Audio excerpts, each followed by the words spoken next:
Hey guys, it's the Line Podcast. Matt Gurney and Jen Gerson recorded a day early, October 24th, 2024. And as you know, that means incredible things are going to happen in the next 24 to 48 hours because that's always what happens when we record a day early. But even so, recording a day early, we had a lot to talk about. The Liberal caucus coup that fizzled. We're talking about big changes on immigration, sort of a natural follow-up to what we were talking about last week. We're also talking a couple of provincial elections and what they mean, but also what they don't mean. All that and more on the latest episode of the Line Podcast.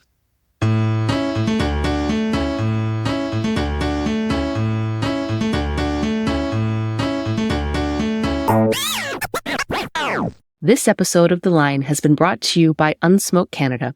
Canada can be a global leader in reducing the harm caused by smoking, but it requires actionable steps, including giving adult smokers the information they need to choose potentially less harmful alternatives.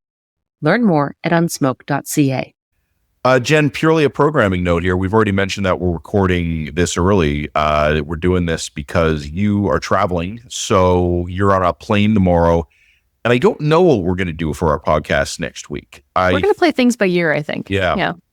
There will be a podcast of some kind, and that might include you doing it remotely. It might involve me doing it with some guests, or it might involve a mix of both. We're just going to kind of have to see how that goes. Look, it's a busy time of year. People are tired. People are stressed out. Jen, needs to escape the pressures of work and family and find a place where she can relax and cut loose. I think she's earned it. But Jen, where are you going? Israel. Yeah. Jen will be reading a book and getting her toes painted in a bomb shelter. It'd be great. It'd be amazing. I'm really looking forward to it.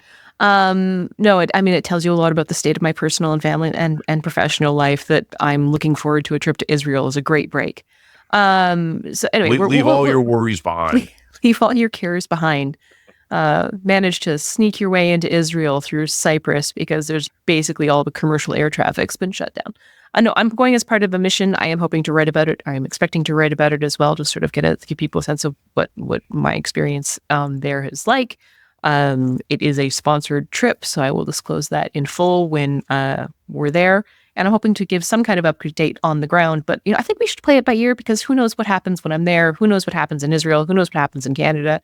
These days, you never really know which country is going to go pear-shaped first. All this to say, for our regular Line Podcast viewers and watchers, this is going to be a normal podcast, even if it's a day early. Next week, there will be an episode because we can't take time off right now. It's just too insane. We can't leave an episode undone. But I don't know yet exactly what kind of an episode it will be. So bear with us, and it'll be full of surprises. You know what wasn't full of surprises this week? Oh, the caucus coup that came to nothing after Ottawa fell into a total tizzy for 48 hours straight? Sensors on maximum resolution, Jen. No Gormless detected. Okay, so I think there are not trace elements of Gormless coming out of that Liberal caucus. Do we need to explain the Gormless thing for anybody who's joining us new on the podcast? This is becoming an inside joke between the two of us. I am working so hard to make Gormless happen. I think that we're making it happen. I can feel it seeping into the collective consciousness. I have seen Gormless references pop up in some other places organically. So Gormless is pop culture reference. It's a term from Star Trek The Next Generation where an alien insults Jean-Luc Picard by saying, you're a coward like all Starfleet. You talk and you talk, but you have no Gormless. And Liberal caucus? So the actual timeline of what happened, and it's just for fun, I want to tell you, I'll mention this to listeners and viewers as well. I was off work on Wednesday. I had a personal appointment in the morning, and then in the afternoon I was at a speaking engagement, and I was for a conference that I was at here in the GTA. And when I showed up at the speaking engagement, you've done panel talks and things like this. Sure. You need to get your head in the game because you can only prep so much, and you kind of need to be able to find the quiet room. And it was a great conference. I was very well organized. They were perfect. They got me a quiet space where I could sort of be alone and look through my notes. And then I went up on the stage. But basically what it meant is I turned my phone off for about 3 hours. Yep. And that was exactly when the caucus thing was happening. So I went into that event thinking, when I come out, I don't know what I'm coming out to. Maybe we come out and the prime minister's resigned. Maybe Liberal MPs are storming out of the thing and walking up to the microphone and castigating them. But my gut feeling was that absolutely nothing was going to happen. Well, and let's go back. I think we should go back even further, a day or two, Even because further. I would say that by around Tuesday, it was really clear that Ottawa, even from where we stood in Toronto and Calgary, respectively, Ottawa was in a tizzy. Like, it was in a proper little tizzy. What had happened was there were all these rumors coming out that Trudeau had put a halt on all announcements. Something was coming down the pipe on Thursday, and we knew there was a caucus meeting happening on Wednesday. Yep. There has been, as we've been speaking about for weeks, there's been rumors of discontent, grievance, and for months, essentially. And this was all going to come to a head this week. We all knew it was going to come to a head this week. So, I mean, I was like, sure it is. But Ottawa was very convinced that either Justin Trudeau was going to prorogue today on Tuesday, or he was going to be forced to resign, or something was happening this week, but nobody was really quite sure what it is. And because none of these people listen to me or take me seriously, they didn't believe me when I said nothing. Nothing's going to happen. He's not going to resign, and the MPs who come forward are not going to have the organizational capacity or the balls to force him out. So once again, they should have listened to me, because that's pretty much what happened. So I think there's a timeline we should get into here, because I'm going to explain what I think is going on. But Tuesday, the Bank of Canada announced significant rate cuts. It was Wednesday. Sorry. It was Wednesday they made the announcement. It was, sorry, you're right. Wednesday they make the announcements but it was before, because the announcements of the rate cuts came before the caucus meeting began. Yes. Yeah, the rate cut announcement was mid-morning and the caucus was in the afternoon. Oh, okay. So I'm just getting my timelines screwed up, because I'm in the morning. I'm in Calgary, so I'm 2 hours behind. Okay. So Bank of Canada announced significant rate cuts. I believe it was 50 basis points. 50 basis points, yep. A double-sized cut.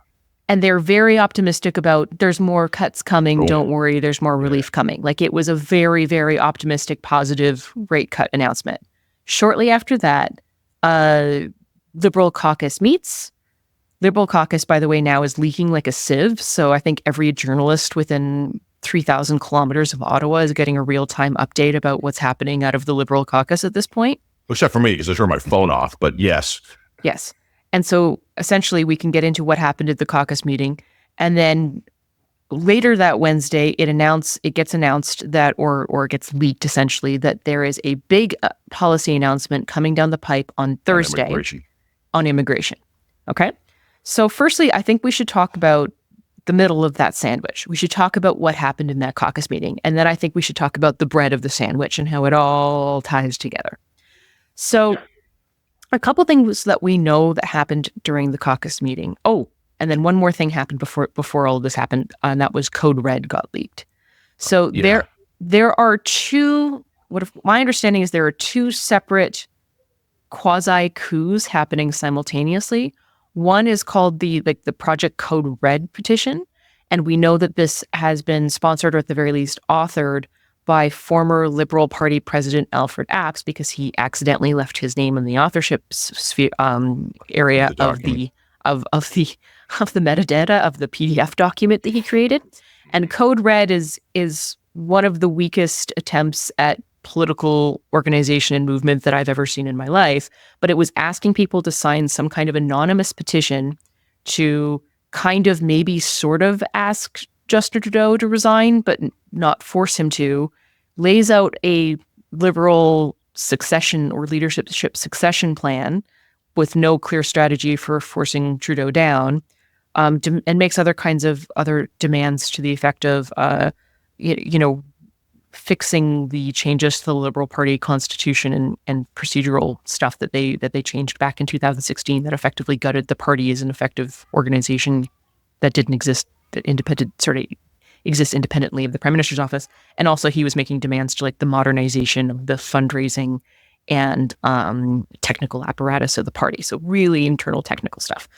The other thing that was interesting is that the leadership succession plan that he laid out suggested that, well, the Liberals could have a new leader in place by June 2025, operating in some fantasy land in which, the Liberals could literally be in election at any moment. much less, making it to October of next year. The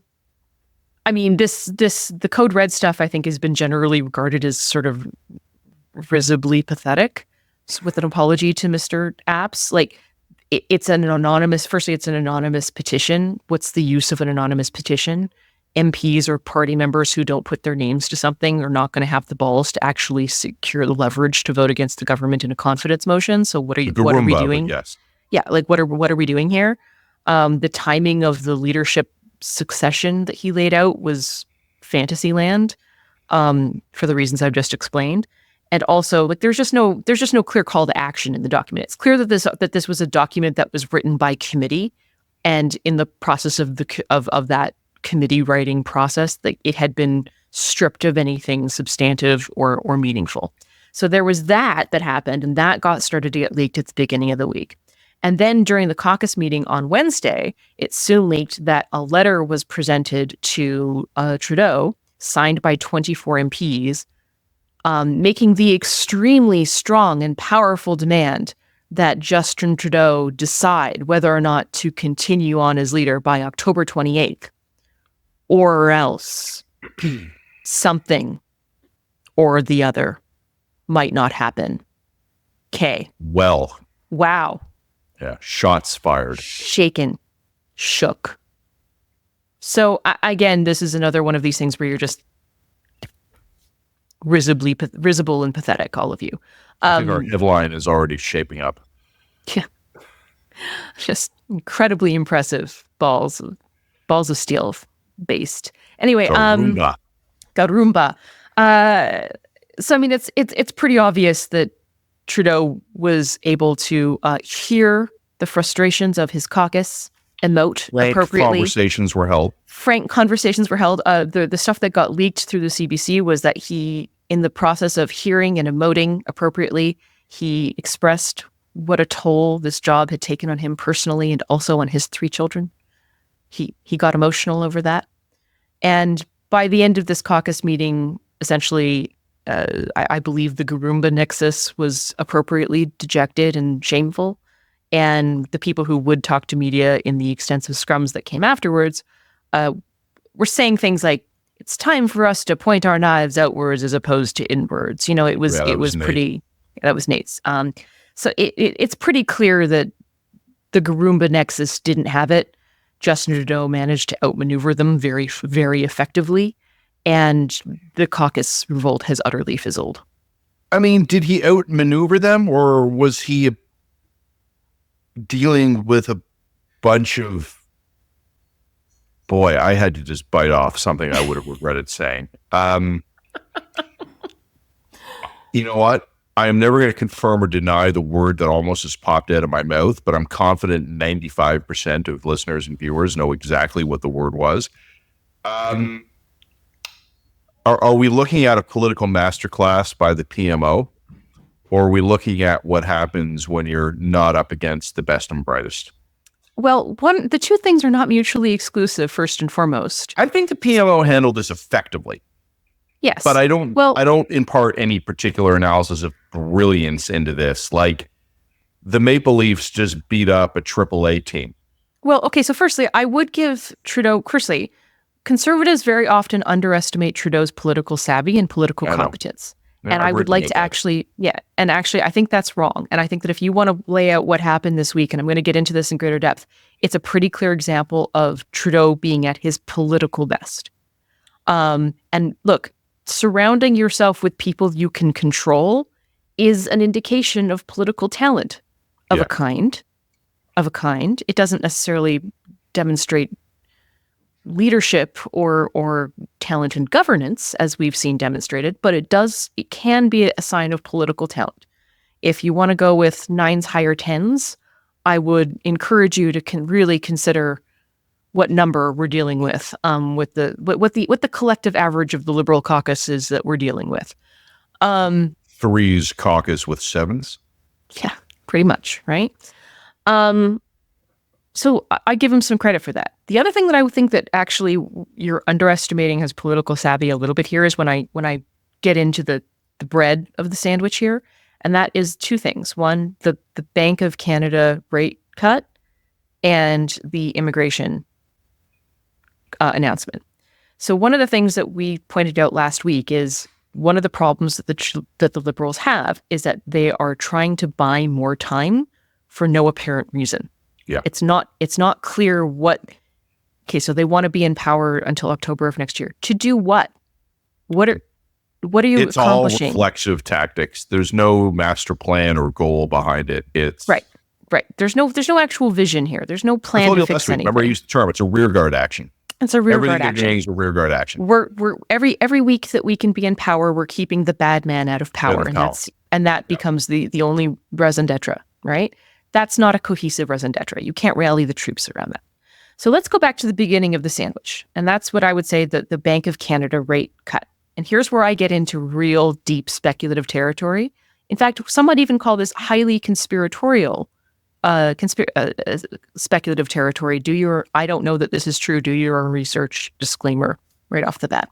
I'm suitably terrified, so go on. Good, you should. So I would say it is absolutely inappropriate for a government to demand a rate cut out of the Bank of Canada. The Bank of Canada needs to be fully independent. No dispute, and I don't think that that's what happened here. I also don't think that it's a coincidence that the caucus meeting was scheduled on the same day as the pre-scheduled Bank of Canada rate announcements. The rate announcements are on a pre-scheduled day or every quarter. And I don't think it's a coincidence that the Liberals decided to meet on the same day that the rate announcements were made. Why do I think that was not a coincidence? Because while I don't think that it is inappropriate, it's not appropriate for a government to go to the Bank of Canada and say, cut the rates to save our ass. Our caucus is about to mutiny. There is nothing inappropriate about a government going to the Bank of Canada and saying, what do we need to do from a policy perspective to give you the confidence to make the necessary rate cut? You know what I'm saying? Like there's a distinction there. And one of the things that a lot of economists, including a lot of economists in various banking institutions, such as the National Bank, Scotiabank, all of these places have been screaming about for months now, is Canada's wildly overinflated immigration numbers. So, for example, if you were to have a policy discussion where the Bank of Canada or some representative therein would say, look, if you were to communicate that you were about to make a very significant shift on immigration policy, that would give us the confidence to use that economic data to therefore reduce the rate cut. I don't think that there would be anything inappropriate about that. So here's kind of my theory, again, conspiracy theory, purely speculative, do your own research, disclaimer up the front. What if you had someone from the government have an entirely above board, appropriate conversation with the Bank of Canada about policy decisions that they could be making to secure a rate cut? The answer comes back, immigration. They start making the plans for an immigration announcement, and then subsequently schedule the caucus meeting right on the day of that rate cut. The Bank of Canada announces this really, really optimistic rate cut. The Prime Minister slides into his caucus meeting on that good economic data, economic news. Trudeau gets up there in front of his caucus and says, I feel your concerns. I understand your frustration. I emote appropriately to feel your feelings. But look, Bank of Canada just cut rates. Cost of living is about to come down for Canadians. The economic situation's about to come down. Caucus pushes back and says, okay, but come on, man, this isn't a vision. This isn't a political strategy. Trudeau comes back and says, but I have a political plan. My political plan is we're going to be responsive to the will of Canadians, and we are going to make significant cuts to our immigration numbers. This is in line with the recent Angus polling that came out that showed that we talked about last week about how Canadians have turned on immigration. We're going to beat Pierre Poilievre at his own game, and we're going to bring our immigration situation under control, which will further help the cost of living increase, the problems that you're hearing at the doors. Liberal caucus pushes back. That's not going to be enough. Then he says, well, guys, think this through. We've got only 2 more weeks until the American election. If the Americans vote for Donald Trump, that's going to change the electoral calculus for a lot of Canadians. We need to keep MAGA conservatism out of Canada. So they have good economic news, an actual policy that gives the entire Liberal Party and government some new direction. Plus, he manages to pull up the MAGA conservative, Trump's about to get elected, don't rock the boat before we have an answer from the Americans. And he uses those three data points essentially to encircle the Gormless nexus and get the caucus back on board. What do you think about my conspiracy theory? Do you think that sounds plausible? I'm less conspiratorial than you. Like the Bank of Canada announcements are booked long before, and I think the announcements are, but not necessarily what they're going to do in the announcements. Like, I you know what I'm saying? My sense on this is that you have the big picture right. I'm not sure we need a conspiracy to explain any of this. Like, my gut feeling, at the least conspiratorial version of this, is that you've got a pre-planned Liberal caucus meeting, because I honestly don't know how far in advance they put these things on the book, and they've got a rate cut announced. They've got a Bank of Canada has one coming up. And the private sector economists have been calling for like months that we were looking at least a rate cut, possibly a large rate cut. Mm-hmm. And I think savvy politicians, including the Prime Minister, look at that. Even if they don't have to arrange it as a schedule, they go, well, that's an opportunity. So we're going to do a 1, 2, 3. We're going to have a bank announcement in the morning. We're going to have our meeting. And then we're going to start leaking a big announcement on like a high profile issue. So I definitely see strategy. I don't know how much of it had to be arranged that way. It might be exploiting an opportunity more than creating it. I honestly don't know. Yeah, I think that's probably right. So, like I said, when I say conspiracy, as I said, firstly, I don't necessarily mean that there's anything untoward going on. Like there's nothing wrong or inappropriate about the Prime Minister scheduling a caucus meeting right after what he fully expects to be a Bank of Canada rate cut. That's just smart. That's perfectly smart. I just have a sneaking suspicion that the rate cut from the Bank of Canada, I'm not convinced that it would have been a 50 basis point rate cut unless they were pretty confident that there was a significant policy shift on immigration coming. I think these two things are interconnected. That doesn't necessarily mean that there's anything untoward or inappropriate going on. But it would be really, really surprising to me if the policy decisions on immigration were happening in a total silo, separate from the conversations about rate cuts. I suspect coordination is probably the wrong word, but communication, I suspect, was going on there. And I also highly suspect that there's no way that the Liberals would have planned a caucus meeting unless they were very, very confident that rate cut was coming and that they could use that rate cut to glide what they knew was going to be a contentious caucus meeting. Again, there's nothing nefarious about this. It's just strategy. I find all of it really interesting. And no matter how much coordination went into it, I tend to suspect it was less than you've posited. It was well handled. Mm-hmm. And I think to your point before, to the extent they still have political acumen, I think the Prime Minister still does have political acumen. One of the things they've always been good at is seizing on events. I think they have good instincts for that. Mm-hmm. And I think, the funny thing is, if you were to have asked me purely in the abstract a couple of months ago, hey, the PM's going to have a revolt brewing in his caucus, how should he handle that? My instinct is fire the mutineers and do something bold, like take an immediate secret ballot approach. Like, I'm more aggressive than the PM, but if you'd ask me how I think the Prime Minister would deal with it, it looks a lot like what happened yesterday. You have a meeting, you have an airing of views, the PM emotes, he feels her pain. Yep. He makes no promises whatsoever, and then there's an immediate large announcement that follows it. I'm not going to call it textbook, but this is pretty much how I would have done it. If I was advising Justin Trudeau, if I was Prime Minister, I would do this shit differently. Like, I would quit and go move to an island. But if I'm advising Justin Trudeau within the confines of how Justin Trudeau is going to react, this is basically it. And I think that I find it interesting and I'm trying to be as polite, and I'm using the neutralist possible language in the circumstances. You Gormless weasels in the Liberal caucus, you didn't know this was the playbook they were going to run? After the guy's been prime minister for 9 years, and you didn't see a frank expressing of views with some emotion followed by an announcement? Well, we're not done running through the playbook because there's still 2 more things to come. I will say this. I wish everyone out there, every Line podcast listener and viewer, and obviously my co-host Jen Gerson, and selfishly, I even wish this for myself, okay? Mm-hmm. Prosperity, health, peace, and enemies as useless as the Liberal caucus.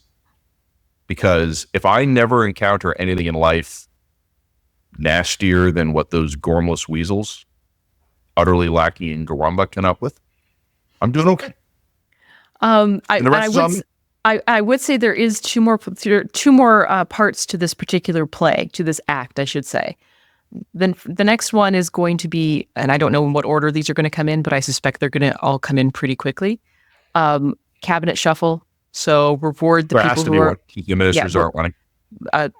Ministers aren't running, so you got to get them out. You have to use those seats to reward your loyalists, and also you have to shuffle out anybody who has given you a hint of a problem. And secondly, is that it wouldn't shock me if someone were removed from the Liberal caucus. Someone's head for being bad. Yeah, exactly. Pour les encourage les autres, so to speak. I'm sure I murdered the French on that. I apologize up front. So, I think those 2 things are probably coming, and those will be probably the key news items of the next week or 2. Yep. But essentially, they need to make it through the U.S. election, and then everyone will be focused on that. Yeah, everybody will be focused on that and responding on that. The U.S. election will be on the 8th. It will take another week or 2 to get all the ballot recounts done. So, there's going to be a lot of drama in the U.S. There may even be violence in the U.S. Who the hell knows? But, the focus is going to be off. So, they've got to survive another 2 weeks.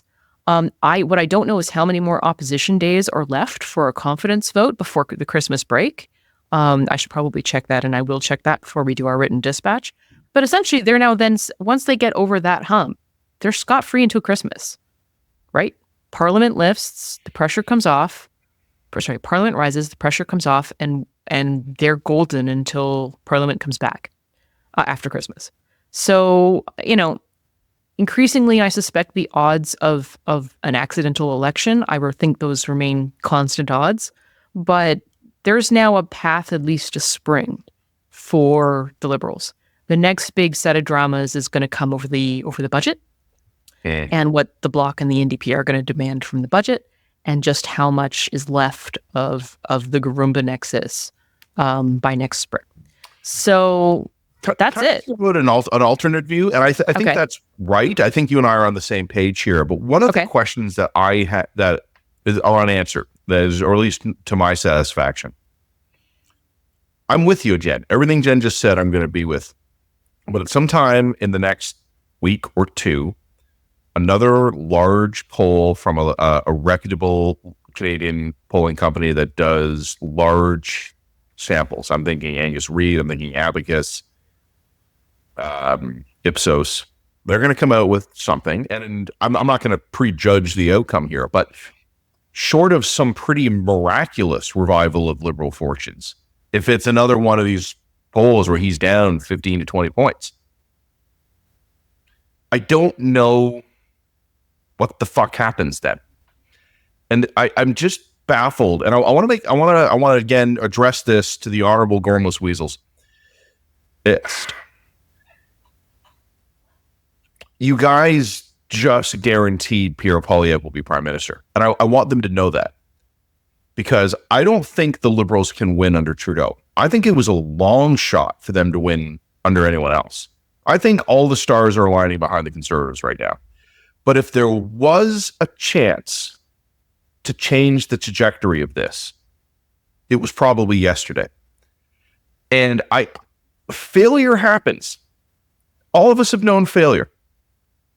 And if they had left it all out there on the field, if they hit them with everything they've got. But gosh, he'd just been too good politically or too obstinate or whatever. They could hold their heads high in the coming electoral obliteration and been like, gosh, we did everything we could to head this off. And it was a bridge too far. And I'm mixing my World War II and my sports metaphors here. But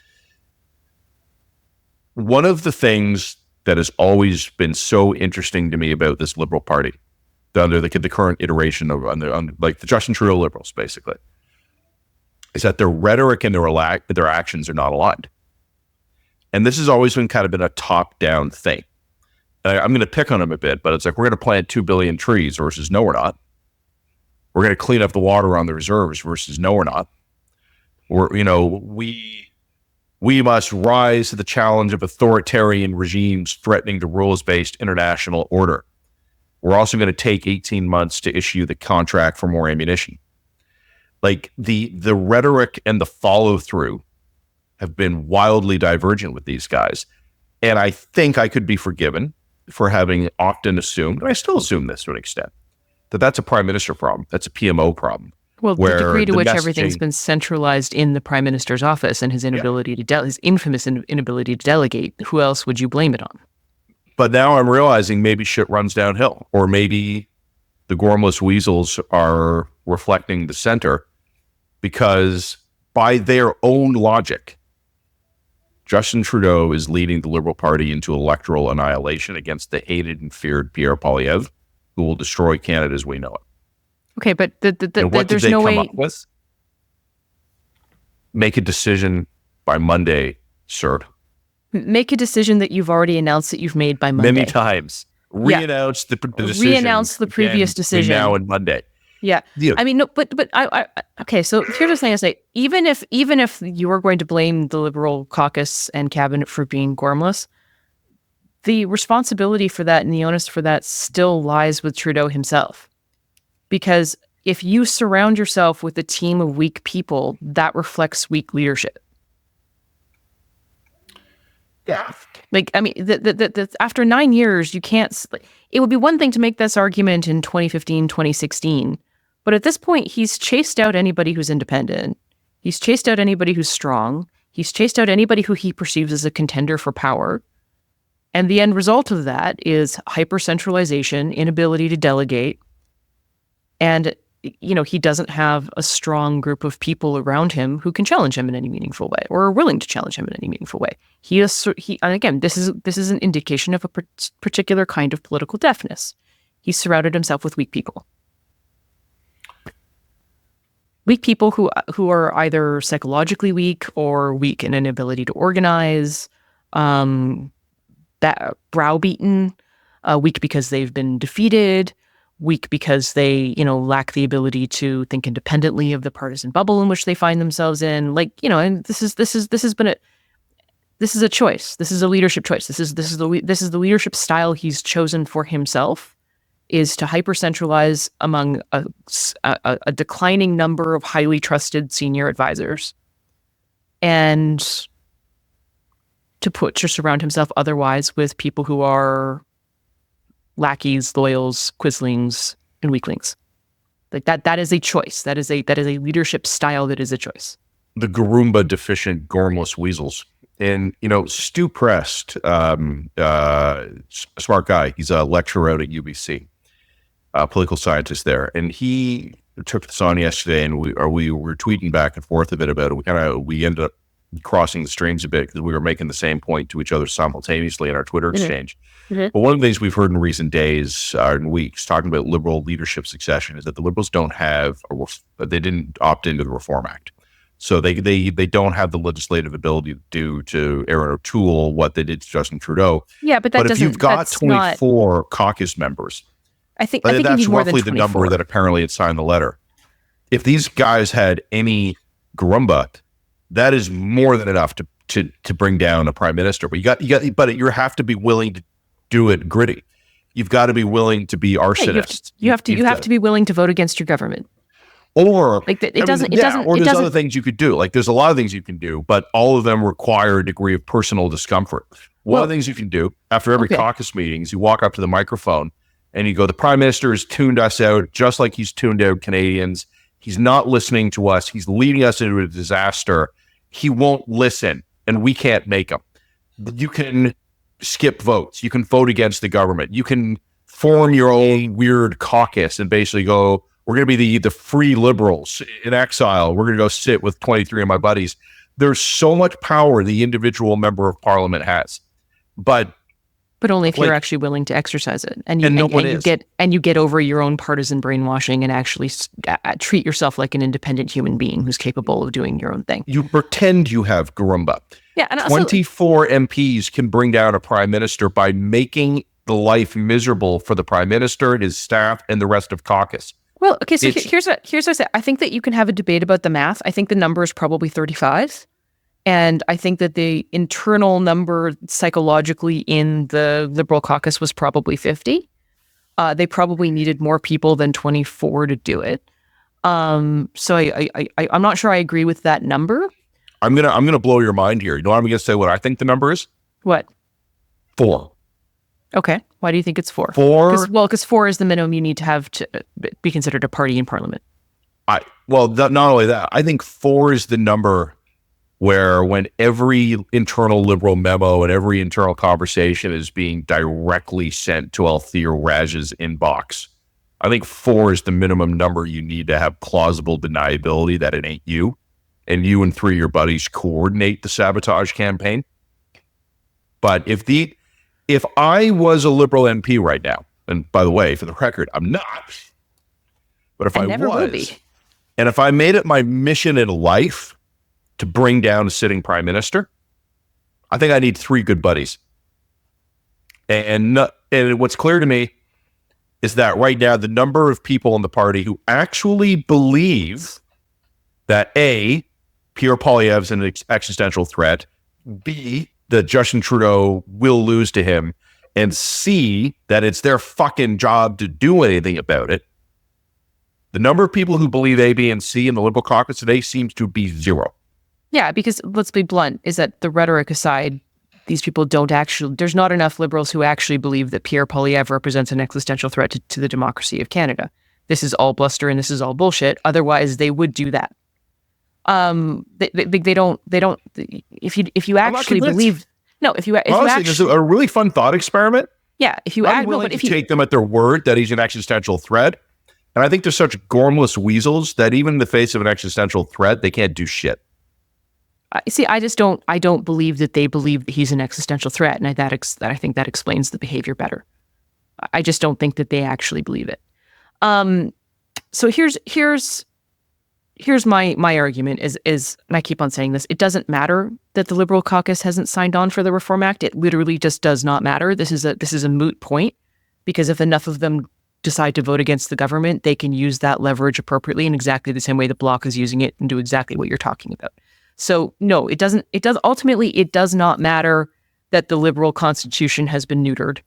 It does not matter that the Liberal caucus did not sign on for the Reform Act. It just means that that particular procedural tool for getting rid of the Liberals is gone.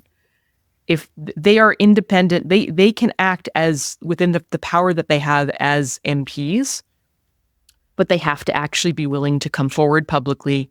What's it? Operate against the interests of the leader, and they have to be willing and serious about voting against the government on a confidence motion. I think you need 35 of them to do it, but that's what you need. So they've chosen not to. They're not going to. I still don't rule out the possibility that there's some kind of, I don't know, like in the spring when the polling numbers don't come back and this particular new vision that Trudeau has laid out doesn't work, and they're still 20 points behind, I don't rule out the possibility that there is some kind of absolutely batshit crazy clown car level panic that essentially pushes or forces Trudeau out. I can't rule that out. But by then it's going to be radically too late to do this in anything resembling an organized or functional fashion. So I think it's too late. Frankly, I think it's been too late since about June of last year. This goes back to the Alfred Apps Code Red thing as well. Like, And, the notion that even if the leadership succession that he laid out in that petition were followed, would give you a new leader ahead of the next election in June of 2025. I don't think that that is realistic, because I don't think that it respects the fact that they could be in an election any day now. You can't rule out the possibility that they're going to be an election by March. You can't rule out that there will be an election before Christmas at this point. It's too late. It's too late. You can't go into an election with an interim leader with your incumbency numbers what they are. And also bluntly, why would you poison pill your future leader? You want Trudeau to take the hit. You want Trudeau to eat this loss.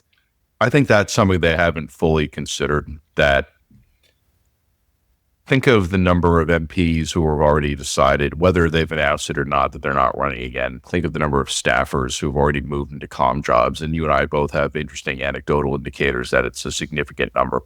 Mm-hmm. Cabinet ministers saying it's time to go spend more time with their fish. It's any incoming leader is already being left with a party that is thoroughly demoralized and poisoned.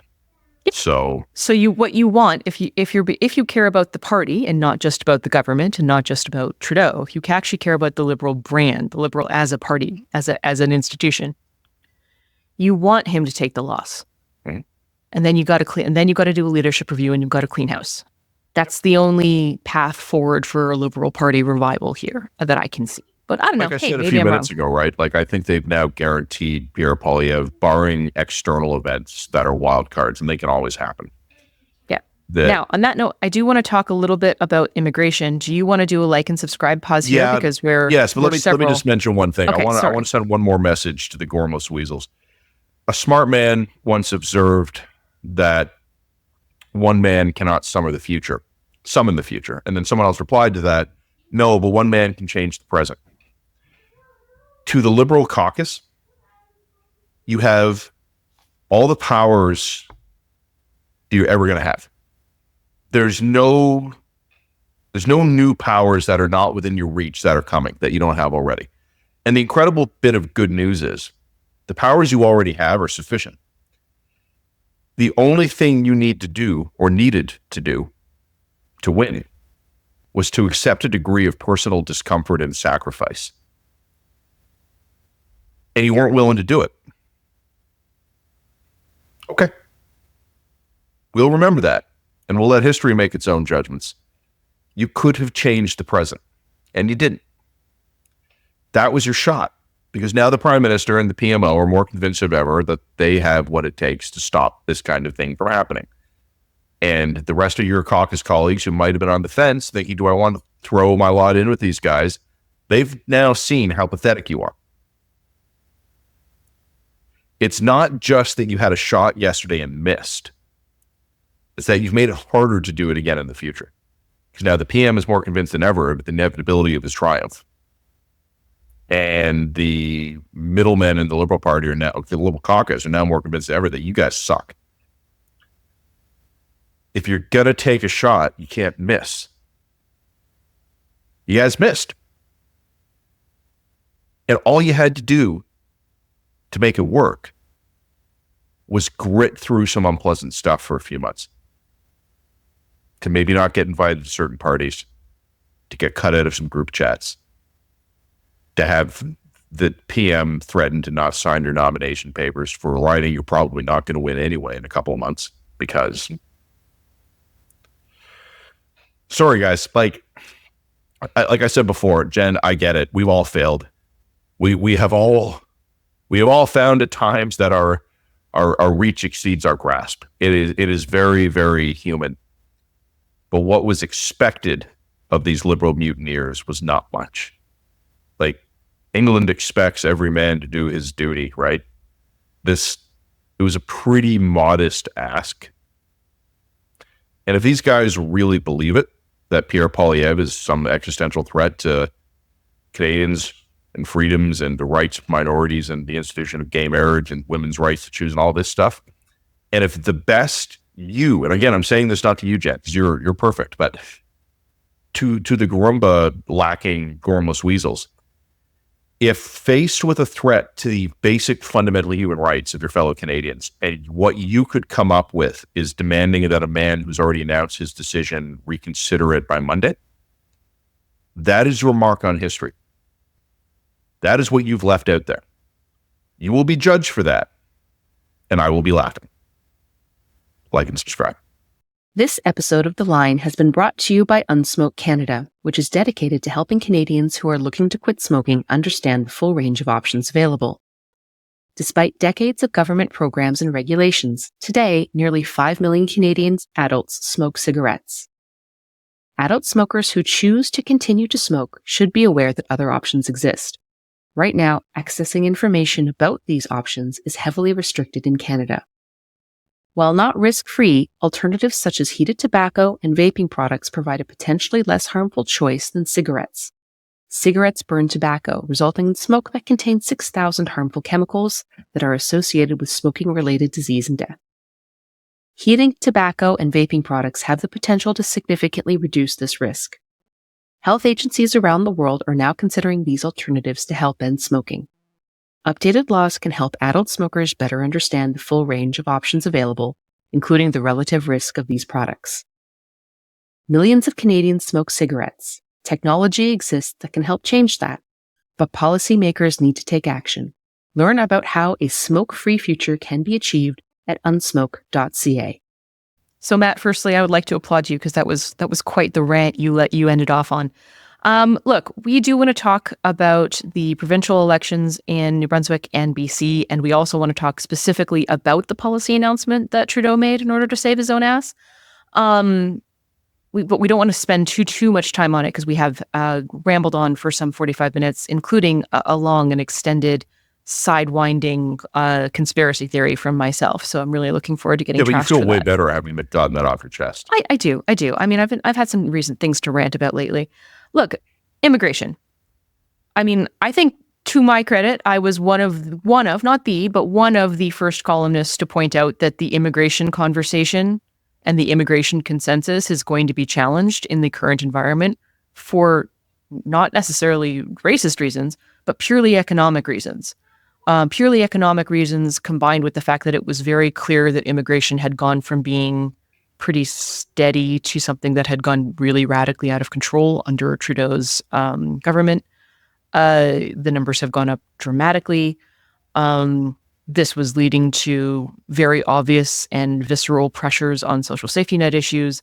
And it was also leading to very significant problems in our already bonkers, already radically overheated housing market, particularly considering we're in a country that can't build shit anymore. And we are a country that can't build shit anymore.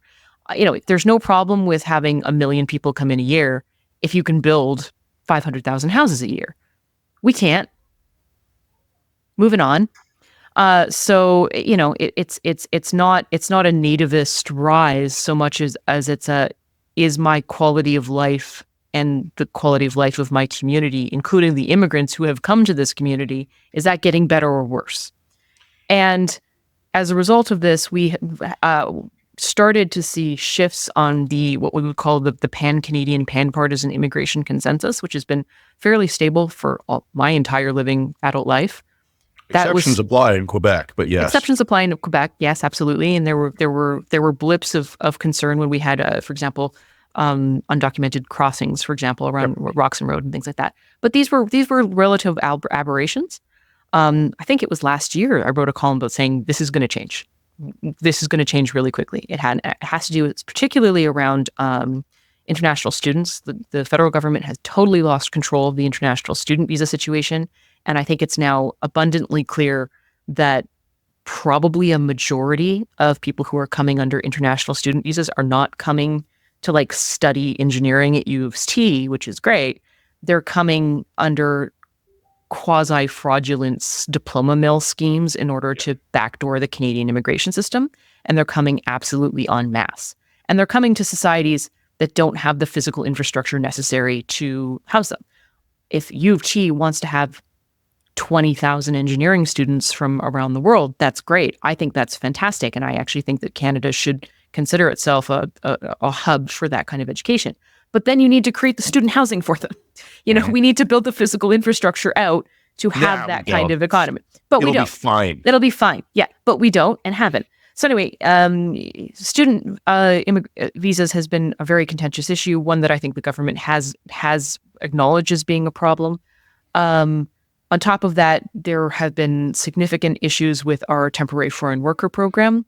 Again, we've talked about that at length, and other organizations have come up to point out that program has become deeply abusive and exploitative, in addition to pushing down wages for Canadians. Sorry, I'm just going to yell at my child here. That is in addition to the fact that we have lots and lots of people coming here, really putting significant pressure on social safety net issues and housing prices. Matt, can you give us a technical overview of what exactly the Liberals announced on Thursday? It's still firming up a bit. So I'm going to remind the viewers and listeners that we're recording this on a Thursday afternoon to accommodate Jen's travel schedule. So one of the things that's been happening all day is that the announcement was made this morning, and there have been a series of clarifications or statements made to the press and whatnot that are kind of been evolving a little bit our understanding of this. But in big picture terms, the plan that had been telegraphed in advance some time ago was that Canada would be accepting 500,000 permanent track immigrants a year. I think I don't remember the exact number, but I think the next target year would have been just a hair under 500,000. Would have been the high 400s. We're cutting that by 100,000. Like we're lopping 100,000 off the target right away.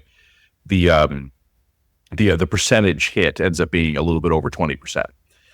And one of the other things, and I don't have full clarity on this yet, but one of the other things is that target, which is now going from like a planned 500,000 down to below 400,000, it's not going to include necessarily newcomers. What it might involve is bringing people who are already in Canada under other nominally temporary visas. You mentioned students being one of them. That some of those people might basically be normalized. They kind of get them out of the temporary stream and into the permanent stream, which I think probably is smart. I think that probably reflects a couple of realities, one of which is they're here already. Second, you can't get rid of them because we don't have the state capacity to do this. And if we tried, they would all just vanish. So I think like moving them from one bucket into the other probably makes sense. But what that is going to mean is that we are cutting the number of actual genuine newcomers to Canada that we're going to be viewing. And then even with that cut, a big piece of that bucket is going to be spoken for people who won't actually be newcomers. So the actual volume of people who are arriving to Canada in the next few years is going to drop. And I'm kind of with you. Like I'm frustrated by this. I think if we had our shit together on the housing and the infrastructure front and the healthcare front, we would be able to absorb this, but we don't. So what we've basically found out is we ramped up immigration as high as it could go before we ran into the limiting factor. And our limiting factor wasn't anything tangible. It was our own incompetence. That's what we ran into here. And that, to me, very frustrating. But reading just the political reality of this, Jen, am I nuts? And I might be nuts here. Maybe. Did I not call a couple of months ago that immigration was going to be the thing they made the hard pivot on? I think you did. Yeah, because there was nothing else left. That was basically it. On almost any other file, I thought they could maybe fight a tactical retreat. Not on this one. This one, it had to be a surrender. And I have a feeling, and I'm not being cheeky here. I'm not hinting, I know something off the record. No, I just have a gut feeling looking at the trend line that there will have to be more cuts. And there'll have to be more cuts for two reasons. One, we're not getting any better at building housing. Our housing start numbers are going down. We're getting worse. Yeah. Our housing start numbers have actually collapsed, which means that as bad as things are now, they're actually going to be worse in 3 to 4 years, which is incredible. The interest rate cuts are going to goose the housing market again. So on the housing front, we're not going to get better. We're going to get worse. So I think we're going to need to cut even more. But the other thing is, and this is really picking up what we were talking about on the podcast last week, the velocity of changing public opinion on immigration is astonishing. And scary. I am scared. I am overtly scared. because it's one thing to be like, we need to bring immigration numbers back to where they were under Harper in order to manage, which is where they're trending, in order to manage a physical infrastructure deficit and a state capacity issue. That's a reasonable conversation. The other side of that conversation is racist nativism. I don't like the racist nativism conversation. The racist nativism conversation is a bad thing. We're not all the way there yet, but we're seeing it bubbling up in some places. And what I'm worried about is that there are, like, I'm going to use that old cliche, right? It's hard to turn an aircraft carrier. Yeah. Like, so Captain Mark Miller today, he's putting the wheel of the HMCS Trudeau hard over. It's going to be a while before the bow starts to actually move here. We have baked in further healthcare problems, housing cost problems, and what I would also just kind of call cultural absorption problems that are not going to respond instantly to market signals. Yep. It's going to take time. They will. Like, this will happen. Yep. But it's going to take time. And while that time is passing, the velocity of change in public opinion is going to keep moving. And lag times are not only on policy inputs, they're also political lag times. The conservatives saw what was coming on immigration and began gently adjusting their position about a year ago. And I think, full credit to them, I've been hard on them in recent podcasts. I think they saw it coming, and I think they have thus far responded cautiously. So credit to them on that. 100%. The Liberals waited longer. Yep. And they're going to have to throw the wheel over harder to try and catch up where public opinion is going. And they're going to have a much harder time under fighting the people who are their supporters or the people within their base who are going to equate any kind of immigration cut, including, by the way, an immigration cut back to where it was, say, in 2018 with some kind of racist dog whistle. The problem for the Liberals, and I think they're smart enough to understand this, they waited too long to start moving. And what they're trying to catch up with is accelerating. Yep. I think that's right. So if you just look at this purely as a matter of, let's strip our personal fear and alarm out of this. Let's just talk about this objectively. Given what is driving the rise in anti-immigration sentiment, which is distinct from what we might see next, which is anti-immigrant sentiment. Yep. What is the natural resting place for this going to be? We're not there yet. People are already alarmed by this. Like, we talked about this last week, more than 50% of Canadians now view immigration through a negative lens. That is not the same thing as viewing immigrants in that lens. That's right. But if we keep going in that direction, we will get there. Yep. And there is no policy initiative that we can do that is going to stop us from ending up being worse than we are now. And the political parties, conservatives, have been moderate in a good way so far. I am worried they're going to have to go nativist because they're going to read where the incentives lead them. Well, the Liberals they never are going to have to do some of that too. No, they never have to go nativist. Nobody has to do that. That's a choice. They will conclude. Look, I agree with you in a moral sense, but politically they may conclude they have to be.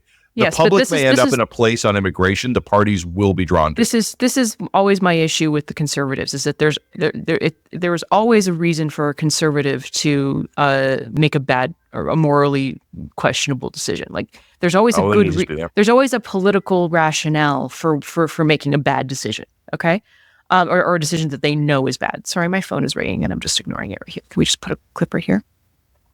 All right. This is my fundamental issue with the conservatives, is that there's always going to be a good political argument for making a morally bad decision. They're always going to be able to rationalize that. So this is why I don't give any party any slack for indulging in nativist sentiment. That is always a choice. It's always a choice. So they haven't so far, and I think that's a credit to them. Great, super. They go that route, and I think you and I will both go nuclear on them, just as we would go nuclear on any mainstream party that engaged in that shit. So anyway, look, I'm going to start by saying, look, I actually want to give the Liberals credit where credit is due. All right? They very clearly, this file got away under them for over a number of years. It got away from them for economic and ideological reasons. I mean, the economic rationale for bringing more people into a country with the demographic situation that we have makes sense. And I think that also got wrapped into very sincere ideological commitments around diversity, inclusion, inclusion, blah, blah, blah, blah, blah, blah. I don't buy into great white replacement theory. I think that that's nonsense. I think that the increase in immigration is amply explained by the economics and the ideology here. Also, You know what especially I've never encountered in my life? what? A proponent of the white replacement theory who has more than one kid, maybe two tops. Weird. I also just think that the idea that immigrants only vote liberal is completely nonsense. And to me, when you make that argument, you're telling on yourself. What you're saying to yourself is that the conservatives can't appeal to immigrant voters or can't appeal to second or third generation Canadian voters.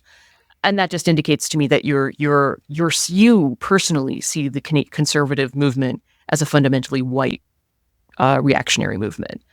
I don't think that the conservative movement has to be that. I don't think it should be that. I don't think it should see itself as that. I think the conservative movement should see itself as being fundamentally values-based, and people of any kind of background and people who have been in Canada for one generation or 4 or 8, should be able to align themselves with the values of any mainstream party as their own personal viewpoint sees fit. So, I don't buy any of that. But I will say that it's pretty clear that the immigration file has gotten away from the Liberals. They lost control of it. Major problems and cracks in the system are now utterly apparent. People are noticing them and they're getting angry. So they're recognizing that a shift needed to happen. It's really, really hard for a party like the Liberal Party to realize, oh shit, we made a mistake. We've overshot. It's time to do a U-turn and it's time to come back. It's really hard ideologically for a partisan organization to do that. And I actually do want to give them credit for recognizing that there's a legitimate problem. It's not just racists pointing out that this is a problem and reconsidering rationalizing targets as a response to those problems. Good for them. Well done. I mean, that can't have been easy to have done internally. But to me, it's an indication that there are still adults in the room who are making rational decisions in the Liberal Party. Great. I honestly think that they deserve credit for that. Here's what I am not so convinced they deserve credit for. These are not dramatic cuts. These are significant cuts. They feel dramatic to them, but it's not going to bend the trajectory.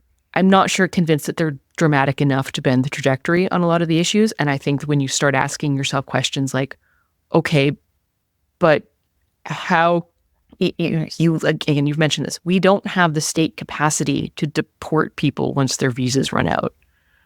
What's going to happen when these people swarm poorly resourced processes and courts with asylum claims that may or may not be bunk? Or they just vanish into the black market. Or they just vanish into the black market. Semi-detached, and they all work at Tim's. Exactly. Like what? There's no strategy for actually. It's one thing to say that our population is going to stabilize on paper, and it's another thing to actually see the population stabilize when you've engaged in this mass run-up of immigration for as long as we have.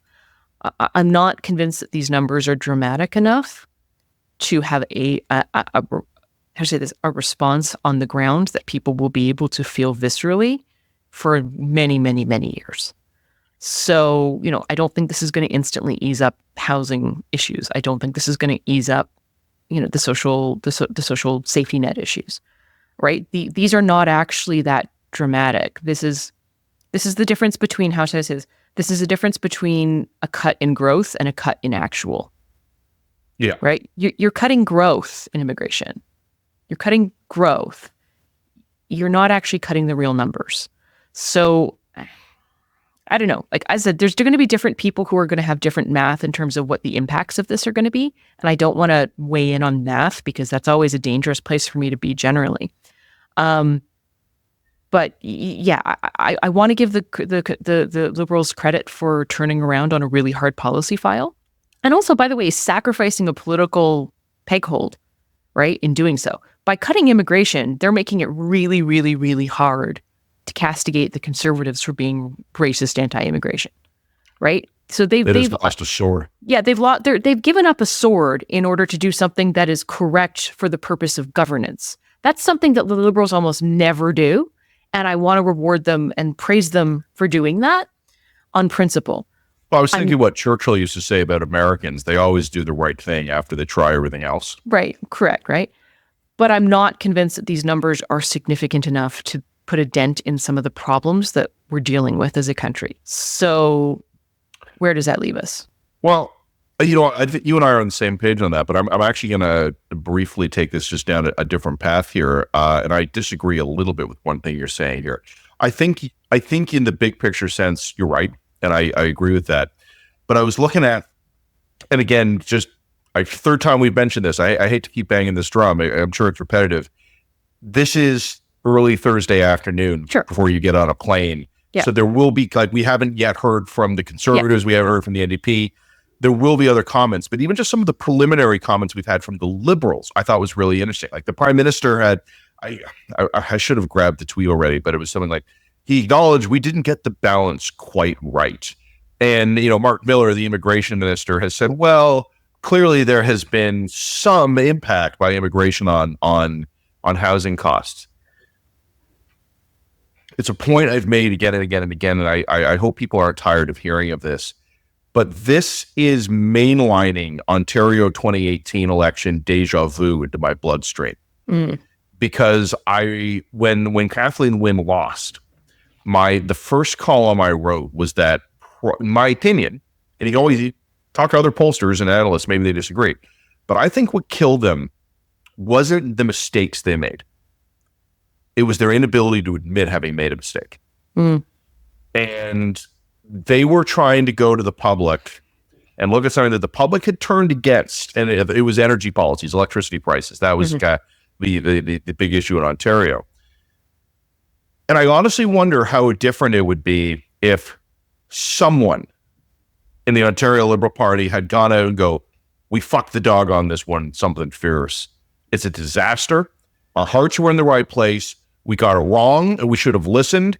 It's going to take a while for us to clean this up, but wow, this is a humbling learning experience. Instead, they sound a lot like what the Prime Minister sounds like. Well, we didn't get the balance quite right.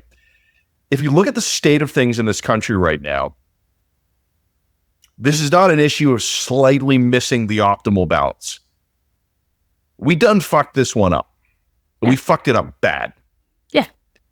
We took something that was in fact a global model, a success story, a global model of multiculturalism, integration, inclusivity,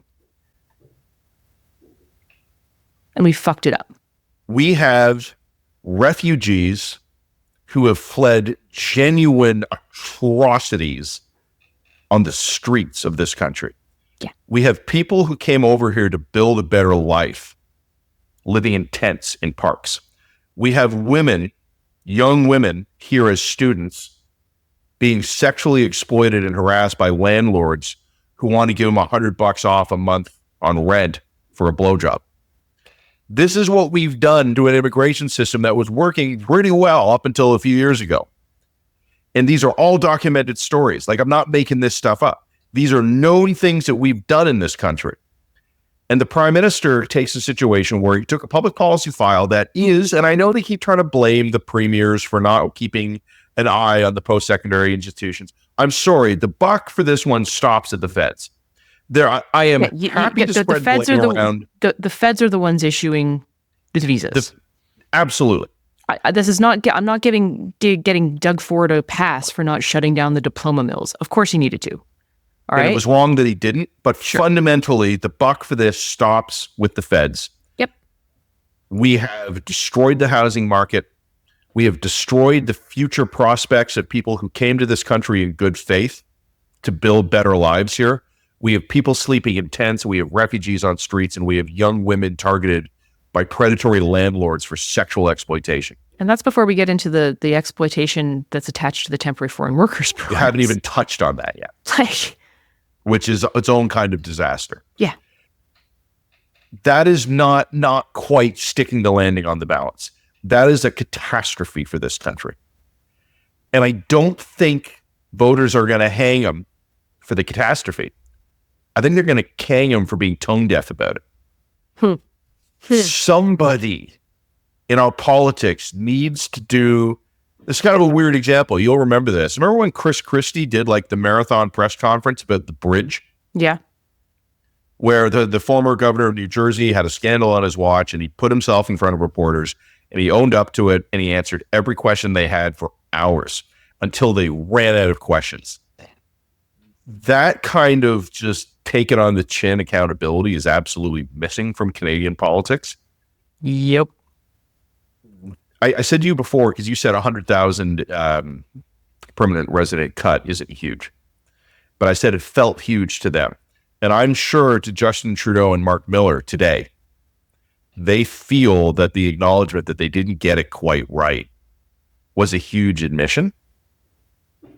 To everyone else, it sounds like a chicken shit denial. And voters are going to remember the chicken shit more than they're going to remember the tent in the park. So I'm pretty angry about this. Yeah. I am a person whose life has been personally enriched by the success of Canada's immigration. It was something we as a country were doing well that was making this country better. And it was also one of our major, I would say, also competitive advantages. National advantages. It was one of the national advantages that you could come and start a company here, bring talent from all over the world relatively easily, especially compared to America. Like, we could have actually turned, Ottawa, Toronto, Montreal, we could have turned this into a world-class tech sector on the immigration strengths of this country. No, but it would be better to have landlords bartering sex for discounts. That's the better idea, Jen. Let's do that instead. Let's turn every park and every overpass in this country to an impromptu encampment that regularly burn down because people have propane heaters to avoid freezing to death. I'm sure that will fix our per capita GDP problem, along with our competitiveness. Yeah, we're going to really goose those numbers. It's going to be amazing. Like and subscribe. Like and subscribe. Matt, we're going to talk very briefly about provincial politics. I know that this is, of course, the most fascinating aspect of Canadian political life. New Brunswick and British Columbia. Do you want to take the lead on New Brunswick? And I'll talk very briefly about British Columbia, and then we'll wrap up this podcast. I mean, asking me to take the lead on New Brunswick is a bit of a stretch. I'm not sure I can. I was interested in it because you and I, a few months ago, had talked about how now outgoing Premier Blaine Higgs had played the gender card. He was the first Canadian premier to really go in on the gender stuff. And you and I had noted at the time that was notable. The fact that Canadian politicians were even willing to pick up that particular hot potato, that was a change. That was new. That was indicative of a swing of a pendulum, let's just say. So now the curious thing to me is to what extent do we extrapolate out of what happened in New Brunswick? And just to state the obvious, Blaine Higgs has been defeated. The progressive Conservatives have lost their majority. There was a new incoming Liberal government which has a majority, and Higgs himself lost his seat. I've had some preliminary conversations because, again, I confess this. I don't know much about New Brunswick, and just I'm going to break the fourth wall here for a little bit, Jen. You and I had felt we needed to bulk up our BC coverage, and we've been doing that. And I think the readers and the viewers, the listeners, will see some of the fruits of that. Next on my list is the Atlantic. And I kind of wish we had that done before this because I might have a go-to guy. But I do know people in the Atlantic or even Toronto-based people who helped out with the Atlantic campaigns. I've been talking to them. And I'm trying to figure out what's going on. There's definitely a sense in the people I've spoken to that when Higgs kind of rubbed the genie's bottle on the gender stuff, that it hurt him. But it didn't hurt him in the way that we might have expected. It wasn't that the voters rejected that. It's that it caused problems with his caucus.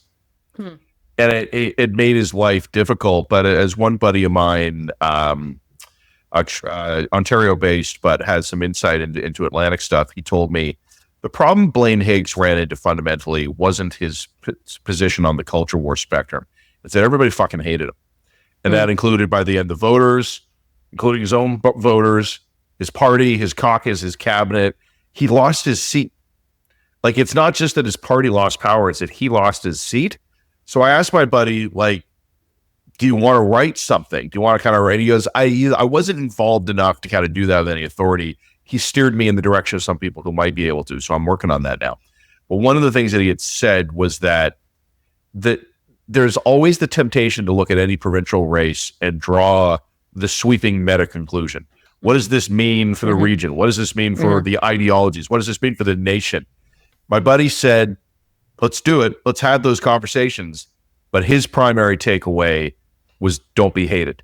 Don't make everyone hate you at once. It's a limiting factor when you're a politician. So that's one man's view. I'm still pursuing this. I hope, like, again, recorded this early. I'm hoping by the time this airs, we might actually have somebody to share on that front. So we'll see.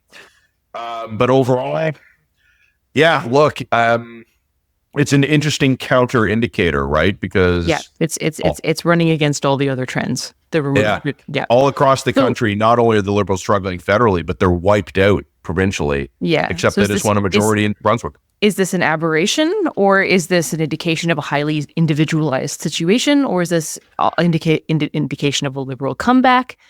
I think that you'd have to be pretty optimistic as a Liberal partisan to make that kind of conclusion. My take on this one is probably, if you look at the polling, particularly on the gender stuff, it's not with the wokies. It's a supermajority of people have issues with gender transition for children. It's 85%, depending on your poll. So, I don't think that he necessarily staked out a super unpopular position.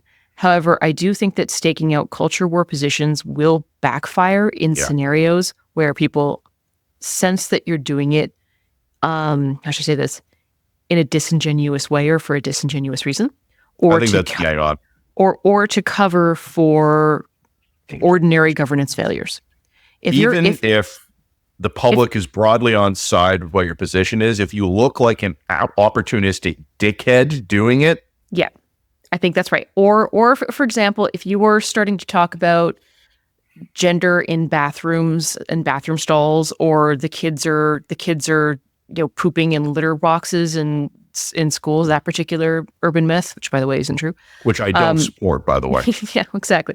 But if you're talking about that kind of stuff while you're cutting education, right? Or your teachers are going on strike, or the kids of your province can't get, or their math and literacy scores are collapsing, people are going to, I think, see that for what it is. They're going to see that as an attempt to distract on a hot button issue, to ignore very ordinary failures of governance.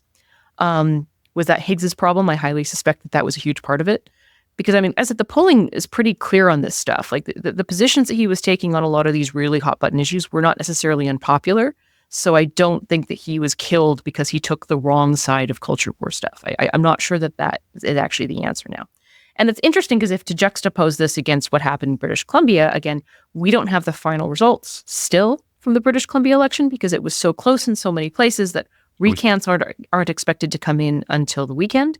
That's the insane thing. Even though we're recording this early, we still don't expect them before we publish. No, not at all. So when we have those final recounts in, then we will know the final seat count and seat totals. My suspicion at this point is that we have a very razor edge NDP government with support from the Greens. But I think that majority is going to be so thin that it's very hard to imagine the current makeup of the BC legislature holding for very long. It seems extremely likely that they're back at an election within 2 years.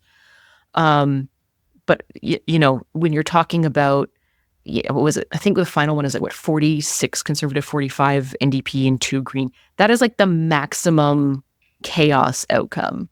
That's essentially a hung parliament at this point. Like, you can't, where do you go? One person in one caucus has a bad day and shit goes haywire, right? So that is not a healthy... Food poisoning triggers a provincial election. Yeah, you're in that territory. Maximum chaos, maximum certainty. Nobody makes any predictions on that kind of a scenario. I also don't think you can rule out the possibility that the Greens split and maybe one of them goes Conservative, one of them goes NDP, and then it's a Rustad premiership. Shit, man. What I do think is interesting about this is, this is a guy who went from 4% to half. That's cray. That's cray in any Westminster system. Yeah. This is a guy who espoused viewpoints on culture war issues that would have made him unelectable 2 years ago. Essentially now being within a hair's breadth of being the premier of a province. And that's part of why I'm inclined to buy the theory that Higgs' problem was that he was personally detested rather than whatever stand he took on an issue. Yeah, and I think that Rustad is definitely riding the wave in, and Higgs was maybe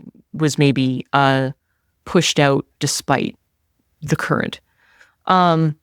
That's kind of my suspicion on this one. I've got a couple of conclusions to make about the BC election that I think I'm going to put in a column or a couple of columns. But essentially, that the top line in all of this is I think Rustad's win is indicative of a collapse of moral authority in what I would very, very broadly term the institutional left in this country. I think that a lot of institutions, media, academia, intelligentsia, what you would call, which isn't exclusively left wing by any stretch, but is like 75% left wing. I think that they've lost the ability to dictate who is electable and who isn't. And it's a really interesting reason to examine why. It doesn't strike me as mysterious as to why that's happened, but I think it will strike some people as mysterious as to why that happened. So anyway, this is further evidence from my perspective that the tide is rolling out. And I think, to go back to the federal conversation we were having earlier, if you're expecting that a Trump presidency is going to change the electoral math for Canada and the electability of Pierre Poilievre, I think you're wrong. I don't think it's going to move the needle one way or the other. I think that a lot of liberals are going to be quite horrified when they start to see the polling numbers come back in January, February, and realize that nothing's really changed. I don't know if it'll take that long. Yeah. So I don't know. We're moving out of one chaos cycle federally and moving into another chaos cycle federally with a slightly different tinge. So anyway, column to come on BC.